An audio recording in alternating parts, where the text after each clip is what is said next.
Really excited to introduce our next session. It's entitled Enhancing Ambition in the Private Sector. And we've had a variety of discussions here so far at the conference. And I just wanted to share one basic factoid with all of us in terms of what it's going to take to address climate change.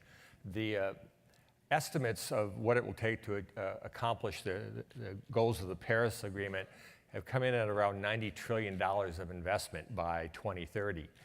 And we were in a panel earlier this afternoon where the World Bank, one of the largest multi-development banks in the world, is providing around $40 billion annually. And other governments are stepping up.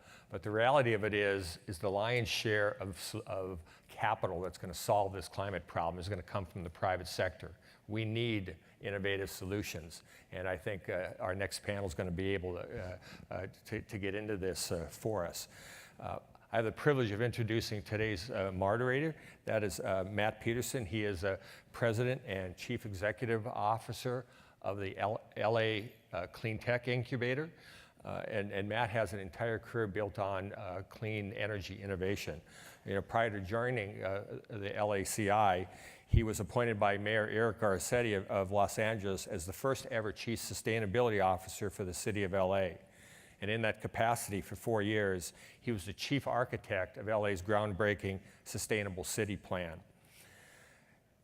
Prior to joining Mayor Garcetti's efforts, Matt also co-founded Global Green USA and led the organization for 19 years as president and CEO. That organization was a pioneer in greening affordable housing, schools, and cities, as well as helping grow the solar sector. In addition, in his capacity, Matt is serving as the chair of the Climate Mayors Board. His career is dedicated to that. I'm going to turn it over to Matt so he can introduce the other panel members. Thank you very much. Good to be here. Good afternoon. You're the diehard true climate warriors. We love it. Staying to the end, and we stand between you and cocktails, so we'll try to make it entertaining.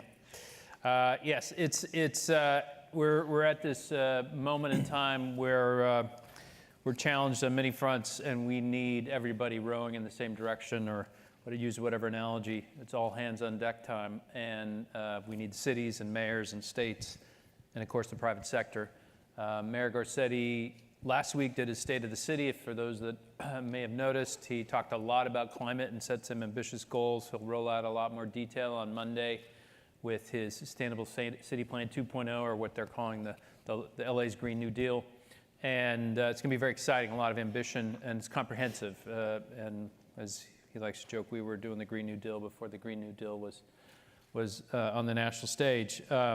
Meaning we're focused on housing and wages and all those things that make up a truly sustainable economy. And that's why we're here today. We're here to talk about how do we use the levers of the private sector and those market signals that policymakers set to help move capital and solutions in the right direction. And in my role as the head of LA Clean Tech Incubator at LACI, we really do a lot of work with startups.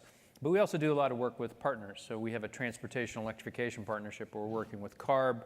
We're working with the California Air Resources Board, which is really not just the top air and climate regulator in California, but the most key regulator really in a lot of ways in the world right now, given what's going on in the White House. And so we've got CARB, we've got the mayor, the county, Metropolitan Transit Authority, the two key utilities in Southern California, Edison and DWP. And we're all focused on how do we go further, faster together. We have a number of corporate partners in that involvement as well, companies like BMW and others that have come to the table to figure out how we go further, faster on goods movement, passenger mobility.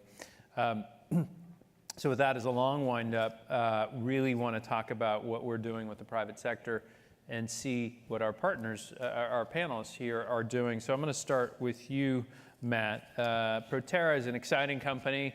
Started with that Silicon Valley mentality. I first met with your CEO when he came to visit me when I was in the mayor's office, and he was still at Kleiner Perkins. Brought two of his investees with him, you guys, and I think it was ChargePoint at the time. And now he's running the companies. You guys have a major facility here in LA County, and you're selling into the market, not just here, but across the country. And you guys are doing some exciting stuff and a real rising star. I know you keep having great announcements. I know the challenge is how do you keep up with all that demand you're creating, and all the policymakers are making that demand for you, but you're filling that market with an exciting product. What role do you see electric buses playing in revolutionizing transit? I know from experience it's a much quieter experience. It's not just about those operating costs and fewer emissions. So what's the role of electric buses, and what does Proterra see in the future? Yeah, thanks, Matt. One of the things that we think is really exciting about electric buses is that, in our view, these vehicles are the vehicles that are going to lead the world to electrification. So of all of the different kinds of transportation, all the vehicles out there, the transit bus is uniquely positioned as probably the best single application for electric vehicle technology. So we've already seen around the world a lot of growth in that market. But when we look just here in Los Angeles, in the United States, North America, and we look at the opportunities, it's one of the markets that will move the fastest to go fully electric. A couple of reasons for that. The bus, as you would know, has a pretty well-defined route, and so the charging infrastructure is fairly straightforward to deploy. One of the most important things, though, is we're replacing the most inefficient vehicles on the road pretty much. Traditional diesel bus gets about 4 miles per gallon. An electric bus like the ones that we produce get the equivalent of about 25 miles per gallon.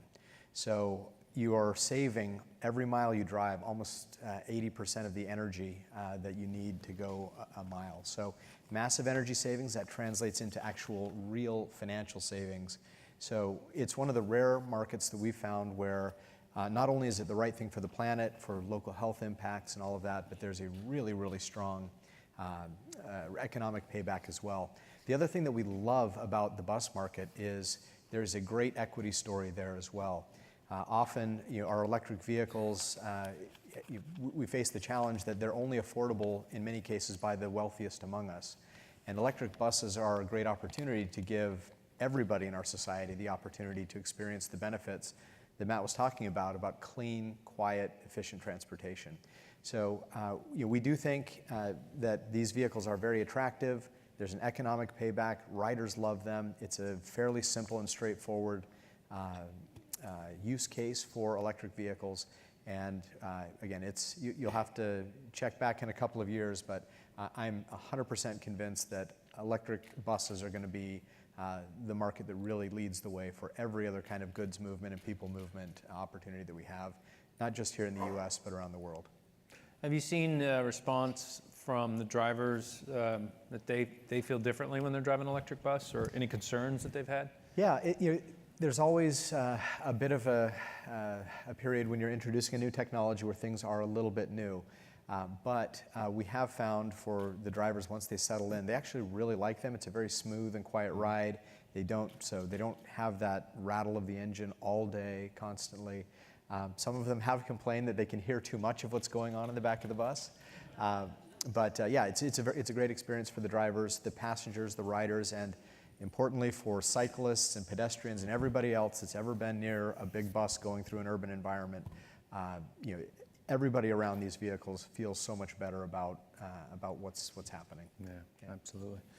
Well, Rick, Patagonia has been leading the way for a very long time, and you're one of the key drivers of the innovation and a lot of the great stuff happening there. I know you focus on some things that people may not know about, which is regenerative agriculture and land conservation.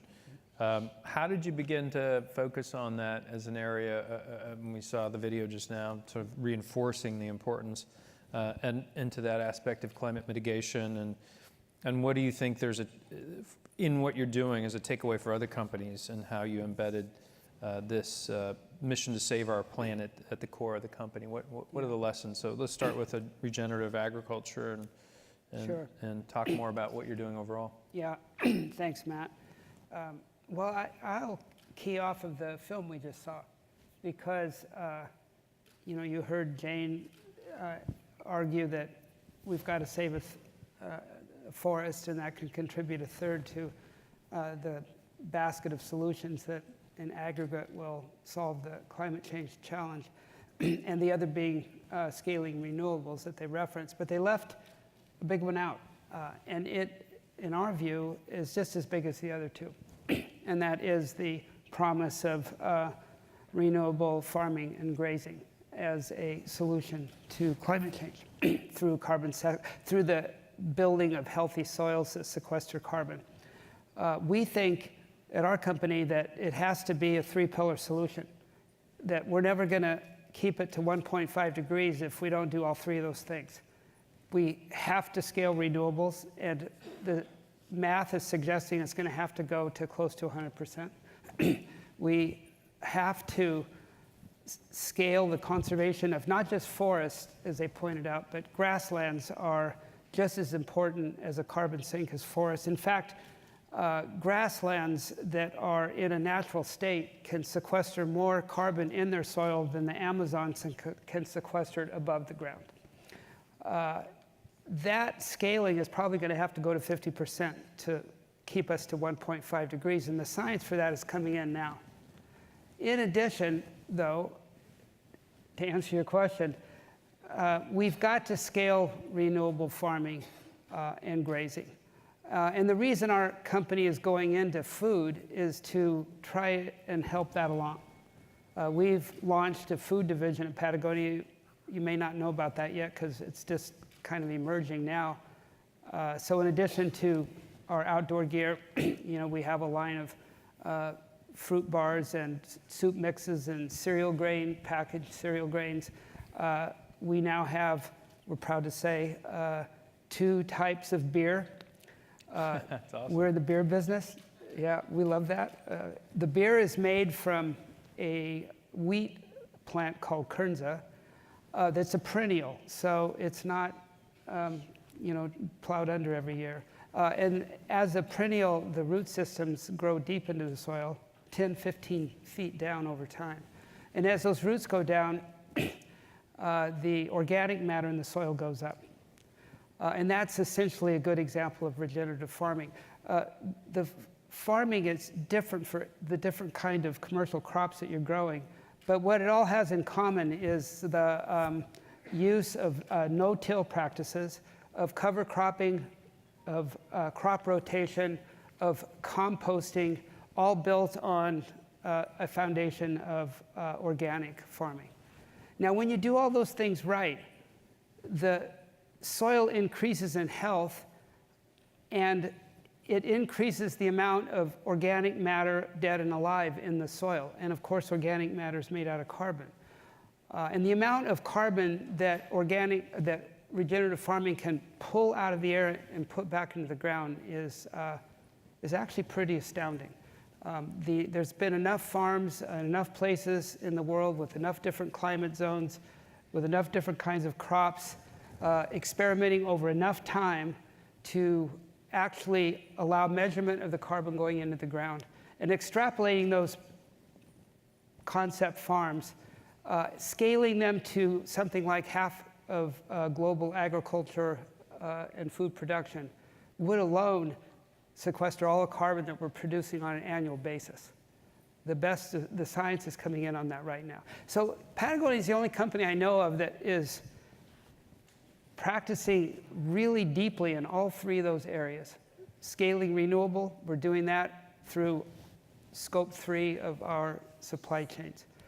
We are giving away 1% of our sales, mostly to environmental groups trying to scale conservation of wildlands. And we're going deep into renewable or regenerative farming and grazing. That's great. Very exciting. Well, in all these efforts, innovation, of course, is key. In our incubator, we have 31 different startups in different sectors. In the transportation sector, I have some exciting companies. One is, of course, an electric scooter company, what we call low-emission vehicles or micromobility solution. We also have an electric airplane company that is iterating their model by taking an existing Cessna that's got 2 engines and replacing one with an electric motor, start as a hybrid and then get testing, and then they'll be all electric. going up to 100 miles, and they'll start with the run from the Maui airport to Hana with Mokulele Airlines. So innovation is key. And question for both of you is, what's next? I mean, you've got orders to fill at Proterra. You're still a startup, growing and successful in the marketplace. But both, what exciting innovations are you seeing internally or in the field that you're generally focused on? Let me start with you, Matt. Yeah, sure. So one of the other reasons why we do think that electric buses are important is they've been a laboratory to test out heavy-duty electric vehicle technology. So for us, one of the big new initiatives is that we are taking the technologies we developed for transit, and we're now working with other vehicle manufacturers to push that innovation to all sorts of other products. One of the ones that we're most excited about is, again, it's another kind of bus, but it's the yellow bus that everybody cares so much about. School buses, right? These are vehicles where we put some of our most vulnerable citizens into, our children, into these buses. And it's been wonderful for us to work with a great partner there to electrify school buses.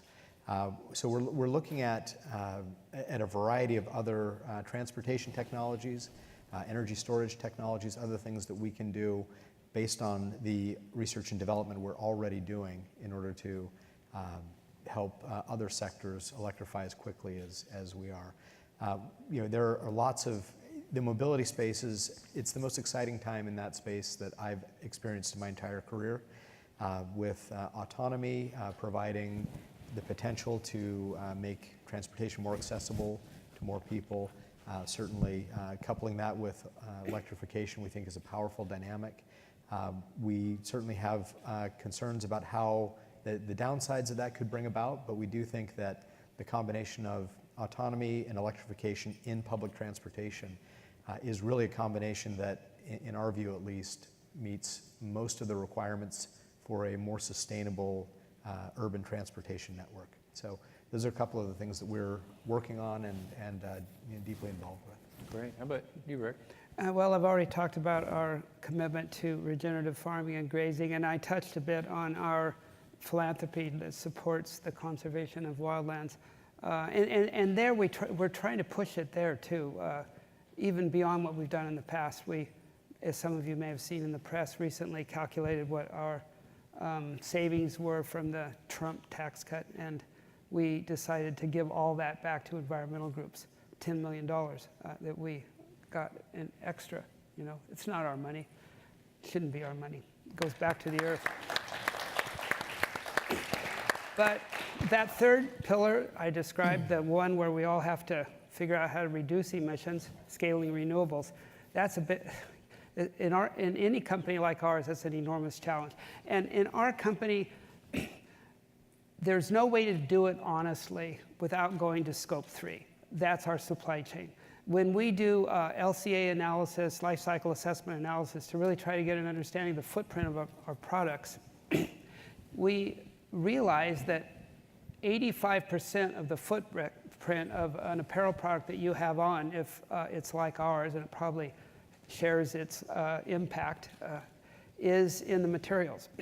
So imagine that 85% of that footprint is in the production and manufacture of those materials. The rest of it's transportation, the actual manufacturing of the garment itself. So we cannot tackle that problem without tackling our supply chain, and we can't find the solutions on our supply chain without creating partnerships with our suppliers to support them to convert to renewables. And we can't do that alone. We estimated that even for a little small company like ours, to get our first tier 3 suppliers, in our business that's the cut and sew factories, that's the mills and the dye houses, to get all of them converted to renewable would be about a $300 million investment. And we can't afford that. So what do? You have to create partnerships. And we're exploring how to do that right now, how to partner with those suppliers, how to bring in financing, how to help subsidize the engineering that's necessary to make those conversions, how to partner with governments in the regions of the world where those factories exist. And through that multi-stakeholder partnership, we think that there is a formula that we can help broker to provide the financing to those factory owners to make those conversions. And we're exploring how to do that right now. But we're also publicly stating that there's no way any company can make a claim to any kind of management of their carbon intensity if they're only talking about their own owned operations. They're pulling the wool over everyone's eyes, and we want to expose that for the greenwashing that it really is. Well, that's important. You guys have played an important role on a lot of fronts, and that's certainly one of them. All right, so all of us face challenges in what we're trying to accomplish, and I'm going to turn it over to the audience. We've got a little extra time because one of our panelists wasn't able to make it. But before I do, I want to ask one more question. And we've all faced challenges. And one of the challenges that we see in the startup community and the environmental community is just an overrepresentation, as we see on this stage, white men. And the tech community in particular struggles from that. And so we really focus, not that we're all not great advocates and champions, but we do need to see more diversity in the C-suite, in the boardroom, in the founders of startups. And so we're really focused on how do we increase the diversity of the startups we work with. And we have, relative to the tech community, tech industry, we have a much higher proportion of founders of color and women, female founders. But it's not easy. The challenges, with structural, societal, those are some of the challenges we're trying to address. But challenges come in many forms. Some of our challenges we're trying to address are, how do you get startups through that valley of death? So they've gotten some proof points of their product, and how do you get through that to actually access market? Selling into utilities is a very long sales cycle, two years, perhaps longer. So challenges come in many forms. So what are some challenges you each are facing in your company, or you see that you'd call on this community or innovators out there to figure out how to help solve with us? It's a great question. There are, anytime that you're trying to do something radically different, there are lots of challenges in overcoming the entrenched interests, the incumbent companies in your space. One of the things in our world that we're really working to overcome some of it is perception, but we're trying to eliminate all the barriers to adoption for these technologies. Again, in public transportation, the transit agencies are very responsive to their transit boards, to their ridership. We have seen incredible things happen when the citizens, residents of an area say, we don't want to have any more fossil fuel powered vehicles driving through our streets. And we've seen here in California, we're very fortunate that we've got a great regulatory environment. State government and local governments have really led the way. For those who don't know, California is already on a path by 2040 to have no more combustion fueled vehicles in our transportation system, which was a huge accomplishment. But that happened in large part because there were a bunch of cities like Los Angeles that went before and said, we are going to do this. We're going to sign up. We're going to move that forward. So there is an inertia out there in everything that we're trying to do. And in many cases, again, in our world, the people who care can make a big difference. Showing up at a transit board meeting and weighing in on that is incredibly helpful. So certainly, in terms of things that people here can do, we have a lot of influential people in the audience. When you think locally about what is possible, your local transit operators are very eager to hear your views. We're also working on all sorts of innovations beyond just battery technology. We are looking at financial innovations as well. One of the things that we recently announced was a $200 million battery leasing facility that's going to allow us to eliminate one of the big barriers to transit adoption of electrification by letting our customers buy a bus without the batteries and then leasing the batteries paying for it over time so that it pulls their upfront cost down to match what they're used to paying for a fossil fuel powered bus.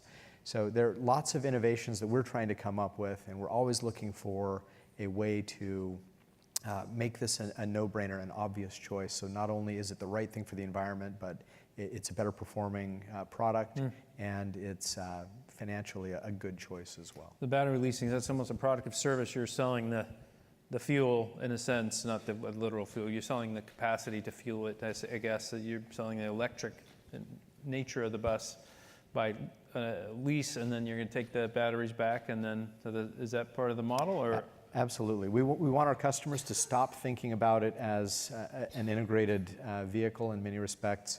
The charging infrastructure is a challenge people throw out in front of us.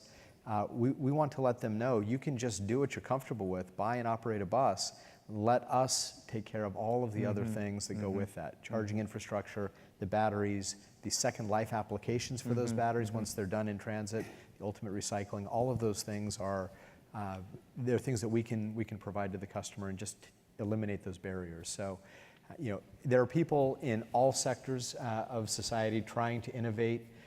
We hope that everybody in this room is doing what they can to really support people who are trying to innovate, trying new things out.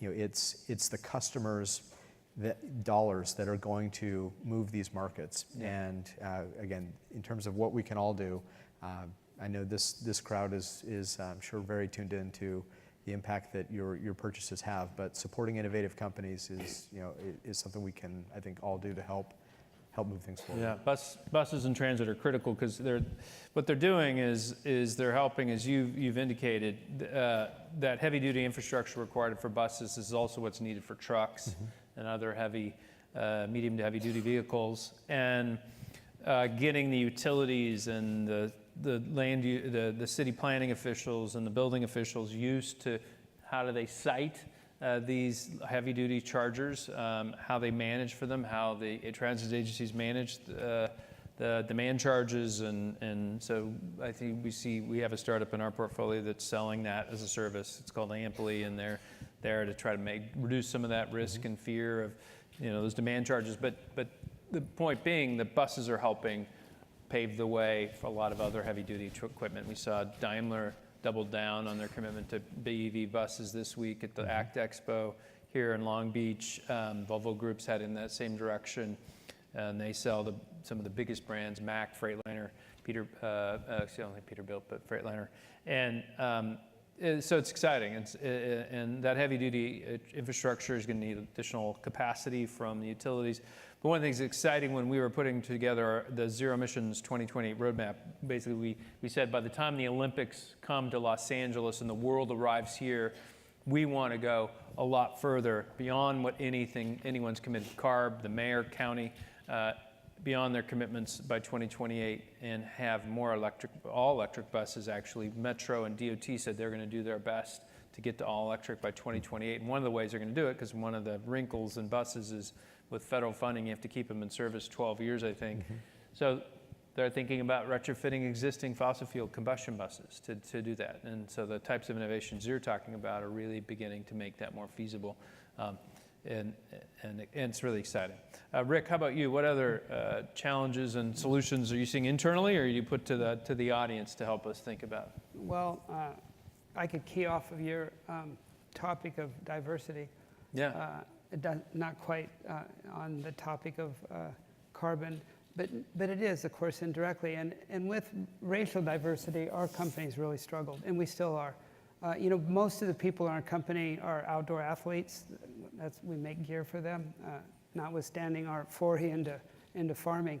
And there's just not enough people of color and of racial diversity in outdoor sports to create a pool of people that we can draw from. So we have to go upstream for solutions, and we're doing that through investments in nonprofits that have programs to get people in nature, and through that contact with nature, inspire them to live their lives through sports and just through other activities in nature, just getting there. So we're doing that. In terms of gender diversity, we've done pretty well. We have achieved gender diversity now in our business top to bottom, from the floor clerks all the way through the board. And we also have achieved pay diversity, gender pay diversity, equity, I mean. We're really proud of that all the way through the company, except I enjoy telling people that the only place we don't currently have that is in the C-suite at the very top of the company where the women are making a lot more money than the men are. That's great. And so the men have a ways to go. That's awesome. And the owners, we're still privately held. And I was just with the owners recently, and they were saying, we've learned our lesson. We're never going to have a Caucasian alpha male running this place again, ever. It's always going to be women. And the other thing I haven't said that perhaps should be thrown out to all of you to understand is that, I've been with this company in one way or another, in one kind of relationship or another, through my friendship with the owners, and I was a contract employee when it started in 1973, and I've been there in my current role for quite a while. So I've watched this place since the beginning, and it's always been a scrappy company committed to using itself as a tool for environmental protection. That's why we're in business. And in that near 50 years that we've been in business, I've never seen the company as scrappy as it is now. And we're north of $1 billion, and the bigger we get, the scrappier, more activists we get. I mean, we just get more kick-ass. And That's awesome. we're giving away more money off our top line now as a percentage of it than we ever have, and we're making more on our bottom line as a percentage of our size than we ever have. And the place is just humming like it never has, and it's never been as activist as it is now, as committed to using itself as a tool for change and an example for how to run a business. So it works. Why isn't everybody doing this? And that's what we want to ask all people in business. It Yeah, works. that's exciting. To gender for a second, and I think it was in Drawdown that it was one of the top 5 solutions that Håkan and others put in the book was educating women and educating girls, empowering women, critical to solving climate change. And I absolutely see that true. When we get better decisions, when we have diverse sets of people around the table. But to your point about what you're doing as an activist, I just wanted to also remark on Patagonia also invests. You have Tin Shed Ventures, is that right? And they're investing. They came through our incubator recently and took a look at some of our startups, which is very exciting. Do you touch on that side at all? Yeah, we started that a few years ago. We called it 20 million and change, and that was, we funded it with $20 million. And then we kind of blew past that pretty quickly as our investments started to really succeed. And they were all, of course, companies that were had similar value commitments to ours. And then we decided to use the B Corp certification as one of our screens. So they're all B Corps. They all kind of share our values in one way or the other. And most of them are doing really well. So now the fund's way north of 100 million. So we had to rename it. So we came up with Tin Shed because the whole business started in a tin shed where Yvonne pounded out his pitons back in the day. And he still spends most of his days in there hammering away with this on his anvil, You gotta love that. That's awesome. So I don't know what the total number of our investments are now. It's not real large, but it's growing pretty quickly. They're just about all of them are doing pretty well. And again, it's another example of how you can do good. In this case, most all these companies are committed to environmental protection, how you can do good for the earth and do good for business. That it's not any kind of zero-sum or trade-off thing. And we're, again, as an impact investment fund like you guys are, proving that to be true as well. Yeah. All right, we have a few minutes left. Any questions from the audience? Yes, sir. Just give us your name quickly and your title. I'm Andrew McKeon. I'm the executive director of Reggie. And this question is for Rick, but the panel can also address it. You're talking about Patagonia, and despite the fact that it's grown so much, it still has that kick-ass and that commitment. Is this a privately held company? Yeah, we're privately held. And as our owners say, that means we get to do what we want to do. Well, my question is, how does a public company get to do this kind of thing, or is it problematic structuring a company as a public company to be able to have this sort of attitude and ability to focus on mission like that? It's a tough challenge, Andrew, and it's a challenge that ultimately gets back to the customers for all of our businesses, that I think publicly traded companies can only go so far, and they can only go to the extent to which they're still supported by their customer bases towards commitments to sustainability. But that, of course, as all of you in the room know, is starting to change.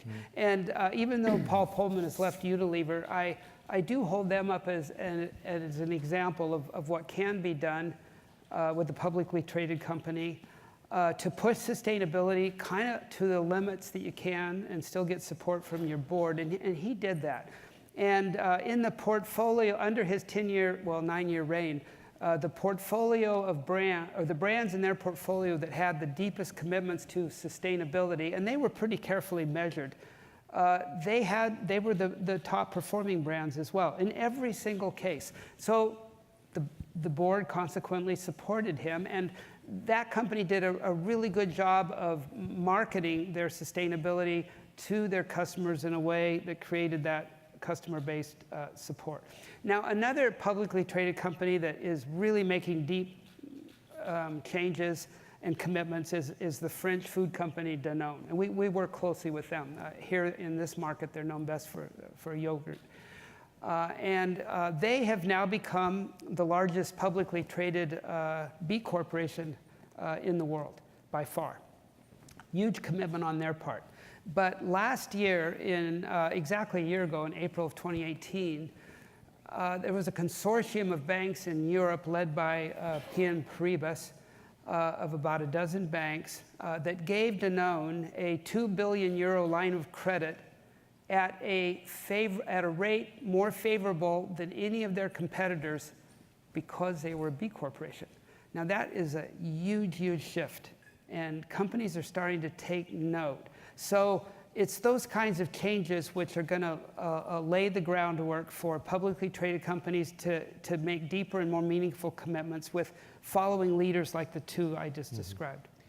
If I can just tack onto that, we're also not a public company, and I know there are certainly very different pressures on public companies, but there is a growing body of evidence that does suggest that companies that have an important mission as part of an important social mission as part of their overall objectives do perform quite well. And I will say, in today's world, where we are in the United States at least blessed with a very low unemployment rate, and there is a lot, employees have a lot of options.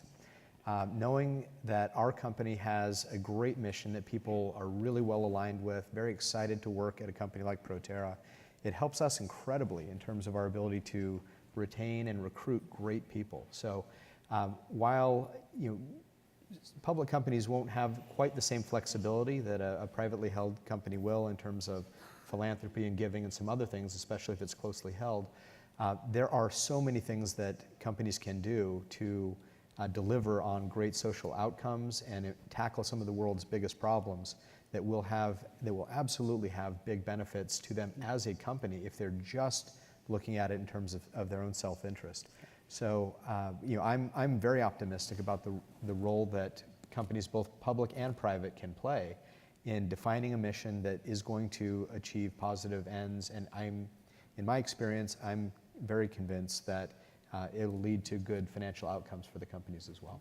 And that recruitment and retention that you spoke of is one of the key components of business value creation with companies committed to sustainability. And those two things track really carefully. And as the numbers emerge with synergies like that, the linkage between sustainability commitments and recruitment and retention and employees, the players who can really drive the biggest change in publicly traded companies are taking note. And in my view, those players are the equity fund managers, especially the sovereign wealth fund managers, and they're all starting to pay attention to this, and they're all starting to use sustainability screens to make their investment decisions. And smart company leaders in publicly traded companies are really starting to pay attention to that, and they're bringing that to the attention of their boards, and they're building alignment that way for sustainability commitments, and especially around carbon management and carbon intensity reductions. Paul did that at Unilever, for example. Any other questions? Everybody's ready for drinks? Yes, sir.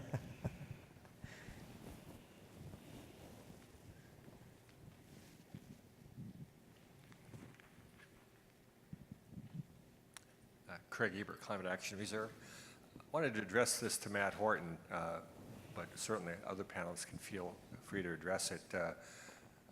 My question is partly specific to a lot of climate beneficial solutions.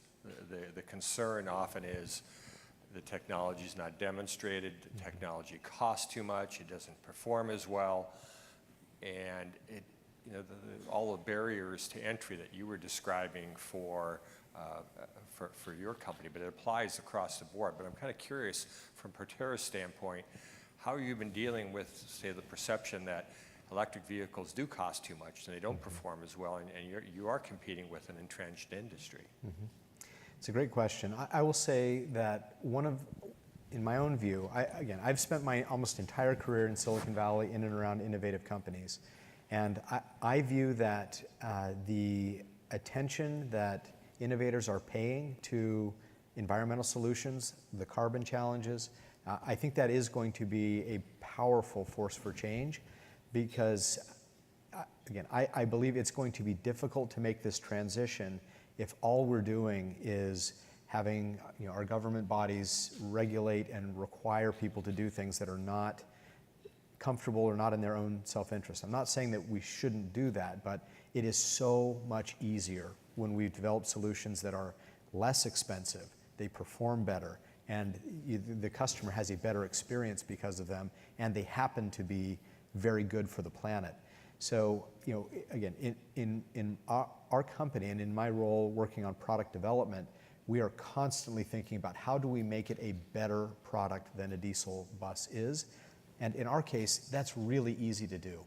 The bar is so low, it was set so low by these fossil fuel buses that it is easy. But that is a perception out there. It is perceived that we're pushing solutions that are worse for people in their experience. And so a lot of what we do is just education to demonstrate how capable the vehicles are. We took one of our buses to a test track and we drove 1,100 miles on a single charge. That blew people away. People had no idea that an electric vehicle, let alone a 30,000 pound, 40-foot vehicle, could drive that far on battery power alone. So we've worked hard to innovate, to elevate the performance.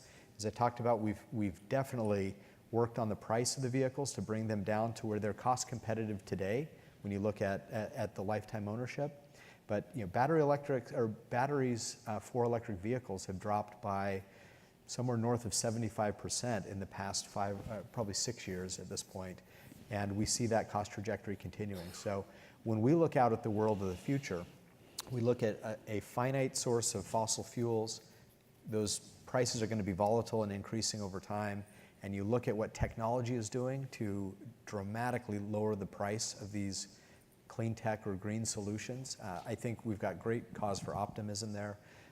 But yes, that is exactly what we spend our days obsessing about, is how do we make these products better from a performance standpoint, more affordable, and ultimately just a better all-around experience for customers. I think you see, today in the LA Times there's an article about cool pavement technology that we piloted at our campus. We've got this amazing 60,000 square foot campus that's actually owned by the city of LA through the Department of Water and Power. And we manage it on the city's behalf. And we piloted 4 different types of cool pavement, 4 different companies, 4 different technologies. And the article's about that sense of how do you prove the technology, how do you test it. In this case, it has to be safe, it has to perform well, it has to hold up, all those things. And we also have them just put up a couple different pilots. We'll have a major OEM that's going to put their first electric scooters they're making in the U.S. market. The first dozen or so will be at our campus, and then one of our startups is putting their electric scooters in. We do need to demonstrate and pilot and prove these technologies. The first movers are always going to pay more, but that's what we need. We need those first movers, and I'm sure each next iteration of product gets that much better through the customer feedback, through the rider feedback, through the driver feedback. And that's true across the case. You know that you need policymakers. But for CARB, the California Resources Board, and their ZEV mandate, we don't know when we would have seen the industry move towards the electrification of vehicles the way we are seeing now. You know, we have pioneers. Of course, we often reference Elon Musk and his ability to go through the valley of death. He's had a couple, but one of them was critical, was all the automakers buying his his credits for because they weren't making enough EVs to meet the mandate. So these things, you need innovation, and you need market leadership from the policymakers setting those signals, whether it's transit agencies or CARB or whatever. Yeah, well, Matt, if I could, Yeah. you brought up a perfect example. The Air Resources Board was interested in moving regulations towards zero emission for transit buses over a decade ago. Yeah. But we as an industry weren't ready. Right. We didn't have the solutions that could really get the job done. And so that was, we were a little premature there, but companies like Proterra got to work and proved that it could be done. And once those two things came together, the regulatory environment changed because the customers and the technologies were finally at the right point. I think we'll see that with the long-term targets for heavy-duty truck, zero-emission trucks at the ports of LA and Long Beach, where 40% of all the goods move into the U.S. Over 10,000 trucks in and out there almost every day. Those trucks will move to zero emissions by 2035. They'll have to all be zero emissions, but I think that will pick up the pace as industry leaders and pioneers, whether it's companies like Thor or Nikola or others, begin to put their vehicles on the road, learning from what you're doing, I'm sure, as well. Well, with that, I want to thank our panelists. Please give them a round of applause.